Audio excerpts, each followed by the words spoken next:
अस्सलाम वालेकुम, मेरा नाम है मुबशर लुकमान। आप देख रहे हैं मुबशर लुकमान यूट्यूब चैनल। पाकिस्तान का शुमार गंदम पैदा करने वाले 8 बड़े ममालिक में होता है और तकरीबन सालाना 25 मिलियन टन गंदम पैदा होती है, जिसमें सिर्फ 19 मिलियन टन पंजाब में ही पैदा होती है, जो मुल्क की मजमूई पैदावार का 75% हिस्सा है। लेकिन हमें इस वक्त एक ज़रूरी मुल्क होते हुए भी आटे जैसी बुनियादी सहूलत और ज़रूरत के बहरान का सामना, वो क्या है?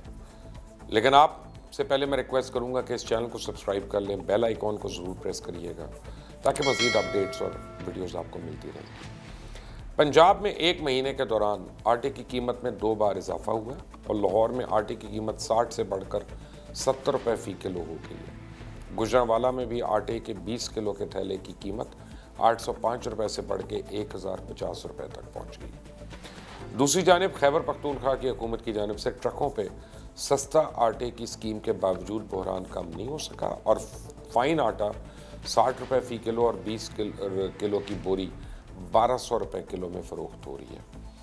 मिक्स आटा जो है 55 रुपये फ़ी किलो और 20 किलो की बोरी 1100 रुपये में फ़रोख्त हो रही है। बलूचिस्तान में पंजाब और सिंध से सप्लाई बंद होने की वजह से आटे की दस्तियाबी मुश्किल हो गई है और 20 किलो आटे का थैला 1100 रुपये से बढ़ के 1140 रुपये का हो गया। 100 किलो की बोरी 200 रुपये के इजाफे के साथ 5500 से बढ़ के 5700 रुपये की फ़रोख्त हो रही है। सिंध में भी इस वक्त आटे की कीमत तारीख की बुलंद तरीन सतह पर पहुँच गई है। कराची में गंदम की कीमत 47 से बढ़कर 52 रुपये पर हो गई है, जिसके बाद 100 किलो गंदम की फ़ी बोरी 500 रुपये महंगी होने के बाद 5200 रुपये हो गई है। हैदराबाद में चंद रोज़ में 10 किलो आटे की बोरी 640 रुपये की हो गई। नवंबर 2019 में ही चंद हलकों की जानिब से अंदेशा जाहिर किया गया था कि अगर हुकूमत ने गंदम और आटे की अफगानिस्तान स्मगलिंग का सद्देबाब नहीं किया तो आइंदा चंद महीनों में मुल्क में आटे का बहरान शिद्दत इख्तियार कर सकता है। और उस वक्त रिपोर्ट्स में यह बात सामने आई थी कि आटे के बहरान की वजह गंदम की किल्लत नहीं बल्कि फ्लोर मिल्स मालिकान की तरफ से मिलने वाले कोटे को मार्केट में फ़रोख्त करना है। हुकूमती रिपोर्ट के मुताबिक 19 के लगभग गोश्त यानी जाली फ्लोर मिल्स का भी इंकशाफ हुआ था जो गंदम का कोटा लेके मार्केट में फ़रोख्त कर रही थी। इन तहकीकात के बाद होना तो ये चाहिए था कि हुकूमत न सिर्फ अफगान बॉर्डर पर स्मगलिंग की रोकथाम के लिए इकदाम करती और गोश्त फ्लोर मिल्स को गंदम मुहैया करने वाले सरकारी एहलकारों का मुहासबा करके मुतवक्के बहरान से बचने की कोशिश की जाती, लेकिन बदकिस्मती से ये इकदाम सिर्फ तसल्लियों तक ही महदूद रहे।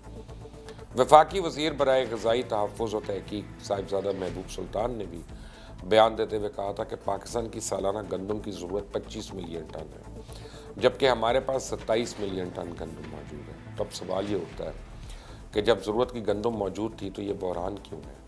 दरअसल जब नून लीग को यह दिखाई दिया कि अब इनकी हुकूमत आना मुश्किल है तो उन्होंने मामलात का रुख ऐसी तरफ मोड़ना शुरू कर दिया कि PTI के लिए परफॉर्मेंस दिखाना आसान ना हो। इसलिए नून लीग ने जाने से पहले बेशतर गोदाम खाली करवा दिए थे। ये तो वो बात है जो PTI वाले कह रहे हैं, ये मैं नहीं कह रहा।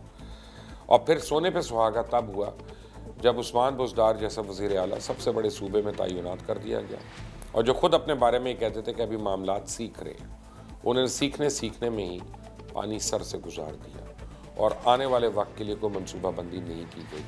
गोदामों में गंदम ज़ख़ीरा नहीं की गई और अब उस्मान बुज़दार की नाअहली कह लें, उनकी काबीना की नाअहली कह लें, उस वजह से पंजाब के साथ साथ बाकी सूबों को भी इसका खुमियाजा भुगतना पड़ रहा है। दूसरी तरफ जब हुकूमत ने 20 किलो थैले की कीमत में 3 रुपये कमी का ऐलान किया तो इस ऐलान के बाद ये थैले मार्केट से गायब हो गए। निजी चक्कियों पर फ़ी किलो आटे की कीमत में 20 रुपये इजाफा कर दिया गया और चक्की मालकान का कहना है कि गंदम 2080 रुपये फ़ी मन हो चुकी है। इसे दीगर अखराजात शामिल करके इनके लिए सस्ता आटा फ़रोख्त करना अब मुमकिन नहीं। दूसरी तरफ फ्लोर मिल्स के मालकान कहते हैं कि किसी जगह पर आटे की कोई किल्लत नहीं और हुकूमत को किल्लत पैदा करने वालों के खिलाफ कार्रवाई करना चाहिए। अब इस सूरत हाल में वज़ीर आज़म ने आटा बहरान ख़त्म करने के लिए 3 लाख टन गंदम दरामद करने की मंजूरी दे दी है। दरामदी गंदम के नर्ख कम रखने के लिए हुकूमत ने इस पर वाजिब ड्यूटी में 60% छूट का फैसला किया, जिसके बाद चंद रोज़ में सूरत हाल जो है वो मामूल पर आ जाएगी। दरअसल होता ही है कि बाज़ लोग ब्यूरोक्रेसी के साथ मिली भगत से पहले ही एक बहरानी कैफियत पैदा करते हैं और फिर हुकूमत से अपनी मर्ज़ी के फ़ैसले करवाते हैं। माजी में भी अक्सर देखा गया ये माफियाज पहले मुल्क की पैदावार को बरामद करने की पॉलिसी बनवाते हैं और जब मुल्क में किल्लत पैदा हो जाती है तो वही चीज़ दरामद करके एक बार फिर अपना मुनाफा पक्का कर लेते हैं। और जहाँ तक गंदम की पैदावार का ताल्लुक है, इसमें तो कोई दो राय नहीं कि गुज़िश्ता चंद बरस से हुकूमत गंदम के काश्तकारों को मुसलसल नज़रअंदाज कर रही है और इसकी वजह से किसान मुतबादिल फसलों की तरफ जाने पर मजबूर हैं। बेहतर होगा हुकूमत किसान से मुनासिब दामों पर गंदम की खरीदारी को यकीनी बनाए और साथ ही फ़ी एकड़ पैदावार में इजाफे के लिए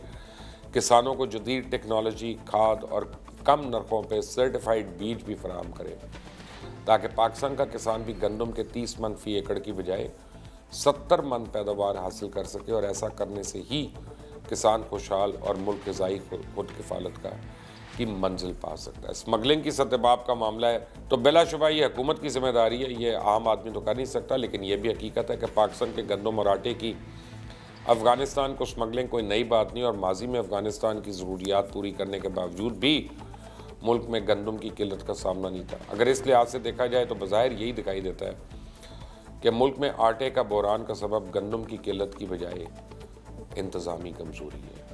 18वीं तरमीम के बाद बेशतर इख्तियारात सूबों को मुंतकिल हो चुके हैं।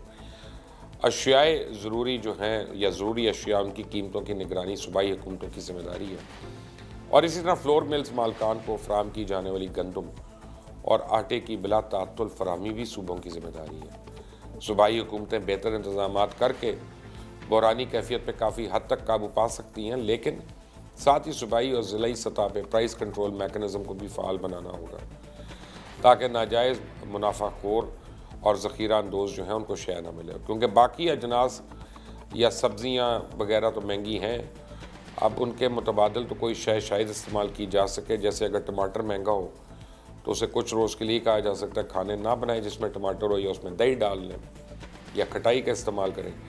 चीनी महंगी हो तो गुड़ की शक्कर इस्तेमाल की जा सकती है। नींबू अगर महंगा हो तो उसके बगैर भी गुजारा हो सकता है। लेकिन अगर आवाम को आटा ही मुयस्सर ना हो तो इसका कोई हल नहीं। मैं आपको बताऊं कि कुछ महीने पहले हमने प्रोग्राम्स किए और उस वक्त मैं चैनल 24 पे होता था और हमने वहाँ पे कैटेगोरिकली बताया कि ये क्यों गंदम, हालांकि पहले आपको याद होगा खबर आई कि बम्पर क्रॉप्स हुई और उसके बाद बारिशें हुई और उसमें बहुत ज़ाया हो गई क्योंकि उनको गोदामों तक नहीं पहुँचाया जा सका था उस वक्त तक। अच्छा, फिर जो गंदम बची उसका दाना छोटा था और वो प्रॉपर साइज़ का नहीं था। तो ऑन द होल ये 6 महीने पहले हमने टेलीविज़न पे प्रेडिक्ट किया था कि जनाब आटे का बहरान हो सकता है और हर बारी हुकूमत के नुमाइंदे जो थे वो आके हमें कहते थे आपको आदाद शुमार देंगे, और आज तक उन्होंने नहीं दिए कि कितनी गंदम हुई थी और उस बारिश में कितनी ज़ाया हुई या क्या हुआ। एक बात समझने की ज़रूरत है, ये बहरान क्यों इतना सीरियस बहरान है कि आटे के बगैर तो गुजारा नहीं है ना कि किसी का, रोटी तो पकानी है और रोटी तो खानी है और ये हक है। ये कोई लग्जरी आइटम नहीं है, ये नहीं है कि श्रिम्प्स हैं या कोई कैट फूड है कि जी आपको स्पेशल वो इंपोर्ट कराना है। ये तो बेसिक नीड है। और अगर आप एक मोहतात अंदाजे से देखें तो 6 लोगों का जो घर है उसमें तकरीबन 7,000 रुपये माहवार का आटा इस्तेमाल हो रहा है और अगर उस शख्स की तनख्वाह ही 30,000 रुपये है, जो कि कम से कम तनख्वाह से मैं डबल बता रहा हूँ क्योंकि हुकूमत कहती है कम से कम तनख्वाह 15,000 है, मैं 30,000 कह रहा हूँ, और उसमें अगर उसके क्वार्टर का किराया भी डाल दें, बिजली का बिल डाल दें और आटे के अलावा गैस है, तेल है, मिर्चें हैं और चीज़ें हैं या कोई सब्ज़ी है बनानी हो, तो आप ये सोचें कि 30,000 में घर में 6 लोग फिर खाना नहीं अब खा सकते। और खुदा न खास्ता जब ऐसी नौबत आ जाए तो फिर क्या होता है, फिर लोग अपना हक मांगते हैं, फिर लोग हक छीनते भी हैं और यहीं से अफरा तफरी और क्राइम में इजाफा होता है। ये महंगाई को सिर्फ महंगाई समझना जो है बेवकूफ़ी होगी। महंगाई को नेशनल कॉज समझ के फूड इमरजेंसी लगाकर इनकी कीमतों पे कंट्रोल करना पड़ेगा मुल्क भर में। हम जैसों को, आप जैसों को जो शायद देख रहे हो, अल्लाह ताला ने इतना नवाज दिया है कि हमें आटे और टमाटर की कीमत से शायद इतना फ़र्क ना पड़े, लेकिन 90% लोगों को इस मुल्क में पड़ता है, बल्कि मैं मोहतात अंदाजे से 90 कह रहा हूँ, शायद ज़्यादा को पड़ता है, क्योंकि जिसकी तनख्वाह 1.5 लाख रुपए से कम है, मैं खुद ये समझ रहा हूँ, जिसकी तनख्वाह 1.5 लाख से कम है और उसके 3 बच्चे हैं और उसने उनको स्कूल भी भेजना है, तो उसके लिए ज़िंदगी बड़ी मुश्किल है। और सबसे पहले किचन को सेव करना पड़ता है और किचन को सब्सिडाइज करना पड़ता है। हुकूमत को सोचना पड़ेगा इसमें। पर आप अगर अभी तक सोच रहे हैं और आपने चैनल को नहीं सब्सक्राइब किया तो प्लीज़ कर लें, बेल आइकॉन को ज़रूर प्रेस करिएगा ताकि ताज़ा तरीन अपडेट्स आपको मिलती रहे। अल्लाह हाफ़िज़।